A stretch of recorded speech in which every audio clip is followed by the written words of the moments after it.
City Group, nhà phát triển đô thị toàn diện.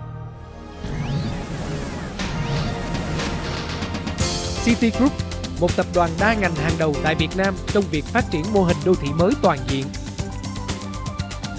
Với 36 công ty thành viên hoạt động trong 6 lĩnh vực liên kết vững chắc: bất động sản, bán lẻ cao cấp, đầu tư tài chính, thiết kế xây dựng, ẩm thực giải trí, y tế giáo dục, đồn điền khoáng sản và du lịch sinh thái. City Group mang trong mình sứ mạng cao cả trong công cuộc chuyển mình của Việt Nam thân yêu, ý thức sâu sắc về vinh dự to lớn và trách nhiệm nặng nề đó. Chúng tôi sẽ làm hết mình vì những điều tốt đẹp nhất cho đất nước và con người Việt Nam.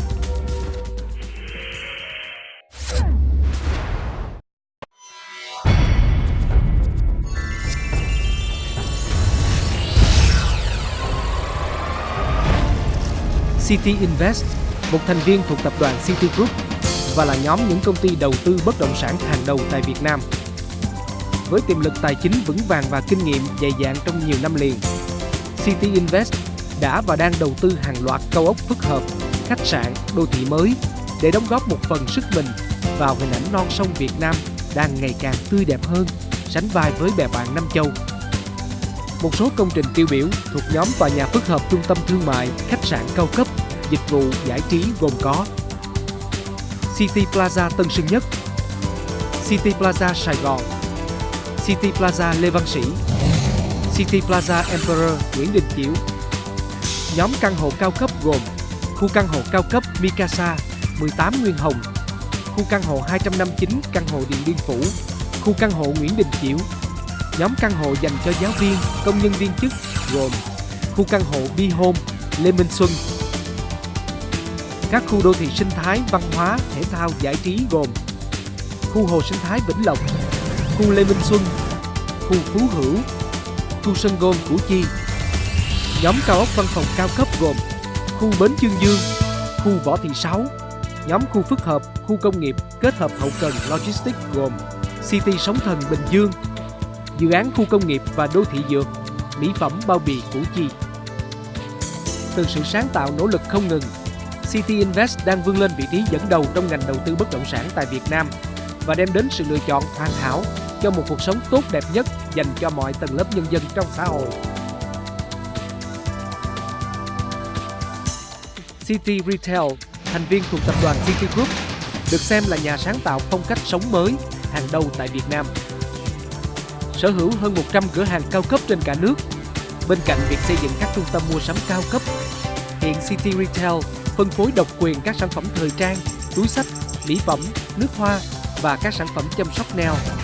từ hơn 20 nhãn hiệu hàng đầu thế giới như Calvin Klein Jeans, Calvin Klein Underwear, mỹ phẩm Laneige, túi xách cao cấp Lancel, Tony Wear, đèn trang trí cao cấp Swarovski v.v. và đang tiếp tục giới thiệu nhiều nhãn hiệu cao cấp khác ra thị trường. Không chỉ phục vụ tốt hơn cho cộng đồng mà còn ước mơ không xa, Việt Nam sẽ không còn tình trạng chảy máu ngoại tệ mà sẽ trở thành thiên đường mua sắm của du khách thế giới, đóng góp nhiều sản phẩm quan trọng cho du lịch Việt Nam. The Boss Club là một mô hình mua sắm cao cấp mới, salon shopping được sáng tạo bởi City Group, là nơi các VIP có thể ngồi tại salon để được trình diễn, thưởng thức và tận hưởng tất cả các sản phẩm độc đáo của Việt Nam và của thế giới. Với 20 năm hoạt động trong ngành bán lẻ cao cấp, City Retail luôn nỗ lực tìm mọi cách để hoàn thiện hệ thống bán hàng, chất lượng phục vụ, huấn luyện bộ máy nhân sự để không ngừng phát triển, phục vụ cộng đồng ngày một tốt hơn. Kết hợp hài hòa với các ngành khác trong tập đoàn City Group, City Retail đang trở thành một đối tác chiến lược không thể thiếu của bất kỳ nhà kinh doanh nào có dự định thành lập các trung tâm thương mại hay cửa hàng mua sắm cao cấp tại Việt Nam.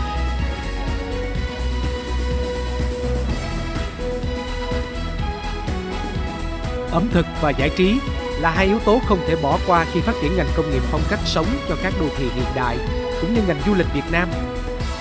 Bằng việc xây dựng các cụm nhà hàng cao cấp tập trung và chuỗi nhà hàng cao cấp, City F&B và công ty cổ phần ẩm thực Diên Hồng, hai thành viên của tập đoàn City Group, từng bước vươn lên với khát vọng đóng góp cho ước mơ biến Việt Nam là thiên đường ẩm thực hấp dẫn du khách thế giới. Đem lại hạnh phúc và sức khỏe cho cộng đồng với các thương hiệu Moon Garden là cụm nhà hàng trong các khu vườn, Lồng Đèn Đỏ là nhà hàng thuần Việt, Moon Valley là cụm nhà hàng dưới các tầng hầm, các khu cao ốc phức hợp, Moon Palace là nhà hàng hoa cao cấp.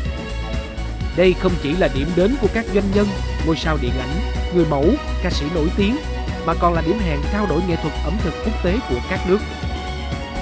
City F&B và công ty cổ phần ẩm thực Diên Hồng hứa hẹn nhiều sự phát triển trong tương lai. Đây cũng là một mảng tạo thêm giá trị và chất lượng sống cho các đô thị mới.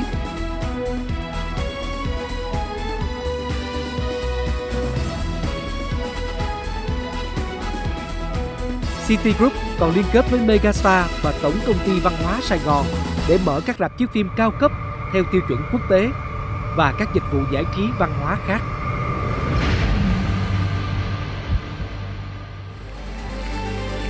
City Group hiện đang chuẩn bị triển khai một số dự án liên doanh với các đối tác để mở trường quốc tế tại Việt Nam cũng như các trường đào tạo nghề. Chăm lo đảm bảo sức khỏe cho cộng đồng là một trong những tiêu chí hàng đầu trong việc hoàn thiện sứ mạng phát triển đô thị toàn diện của chúng tôi.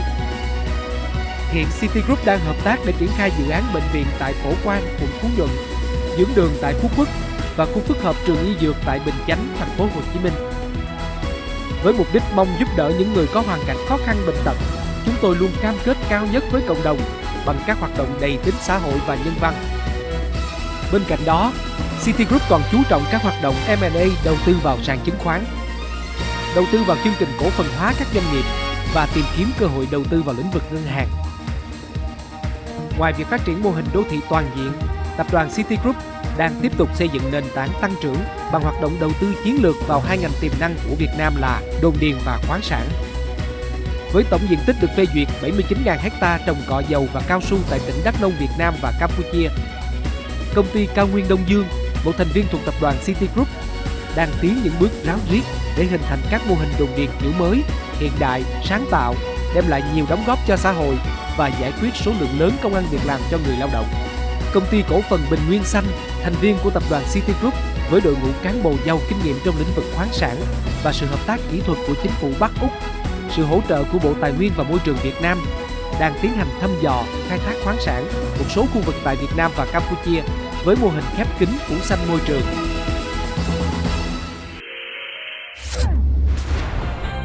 Cán bộ, nhân viên City Group luôn tự hào được đứng trong đội ngũ tập đoàn với tinh thần dũng mãnh của một đội bóng, một đội quân quyết chiến, quyết thắng. Chúng tôi luôn chiến thắng trong các cuộc đua và phát triển với tốc độ không thể nào theo kịp. Mỗi người trong chúng tôi và cộng đồng đều tự hào về City Group bởi các hoạt động xã hội hiệu quả, đầy tình nhân ái. Không kể lúc thuận lợi hay khó khăn trong kinh doanh, tất cả mọi người một lòng vì cộng đồng, vì những người khốn khó từ những ngày đầu vừa thành lập cách đây 20 năm. Chúng tôi đã trực tiếp đi cứu trợ lũ lụt ở Đức Hòa, Long An, Bình Định, Quảng Nam, đi tài trợ trại trẻ mồ côi trên đỉnh núi Cấm, An Giang. Thường xuyên tài trợ các trại mái ấm trong các đêm Giáng sinh, Tết, tài trợ chính xuyên suốt cho chương trình Lòng Nhân Ái Thắp Sáng Niềm Tin do báo Người Lao động tổ chức. Học bổng cho học sinh nghèo hiếu học tại Bình Định, Khánh Hòa, Đồng Nai. Tài trợ Quỹ Nhân tài Đất Việt, xây trường học ở Thanh Chương, Nghệ An. Tài trợ đội hiệp sĩ đường phố bắt cướp, xây nhà tình nghĩa ở Bến Tre, Trà Vinh. Tài trợ các thủ khoa đại học, v.v. Thêm vào đó, City Group còn liên tục tài trợ cho các chương trình thể thao, giải trí tầm cỡ quốc tế như tài trợ chính cho Hoa hậu Hoàn vũ Việt Nam 2008, tài trợ bạc Hoa hậu Hoàn vũ Thế giới 2008, tài trợ chính siêu mẫu Việt Nam 2009, tài trợ chính cho đường hoa Nguyễn Huệ 2009. Ban lãnh đạo tập đoàn luôn tự hào đã dành hết tâm huyết cho việc đào tạo phát triển cho nhân viên và các cấp quản lý trong tập đoàn.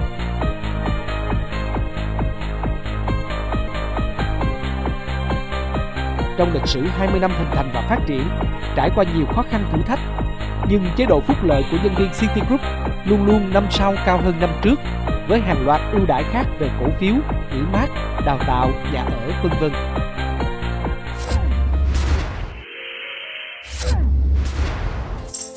Với tinh thần đoàn kết, giàu lòng nhân ái và hệ thống quản lý tốt, chúng tôi sẽ tạo dựng được một xã hội thu nhỏ, mái nhà City Group với sự công bằng, tốt đẹp, thịnh vượng. chăm lo đời sống vật chất cho các thành viên hiện tại và các thế hệ tương lai của City Group. Đồng thời, City Group tự hào vì đội ngũ nhân viên luôn sẵn sàng đảm đương trách nhiệm, gắn bó trung thành với tập thể, uy tín với khách hàng, đồng nghiệp cấp trên. Lấy hiệu quả công việc làm thước đo và định hướng. Chúng tôi cùng nhau chia sẻ các ước mơ của mình, cùng nhau chinh phục thế giới, ngẩng cao đầu, tiến bước đến những vùng đất mới để cắm cờ Việt Nam tung bay trên mọi châu lục.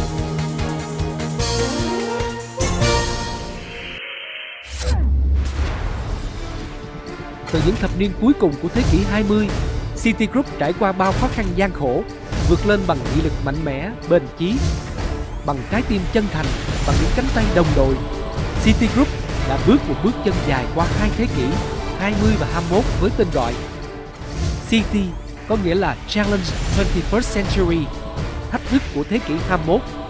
tạo nên từ những hoài bão, khát vọng cháy bỏng vươn tới tương lai tươi đẹp. Bước chân tiên phong trong công cuộc khai phá những chân trời mới, mở rộng bờ cõi kinh tế, rạng danh quê hương đất nước. Chúng tôi, những doanh nhân cam trường đầy nhiệt huyết, sẵn sàng thách thức với thăng trầm của thế kỷ 21 và luôn khao khát khám phá chinh phục những chân trời mới. Bằng quyết tâm và niềm tin vào sự chiến thắng,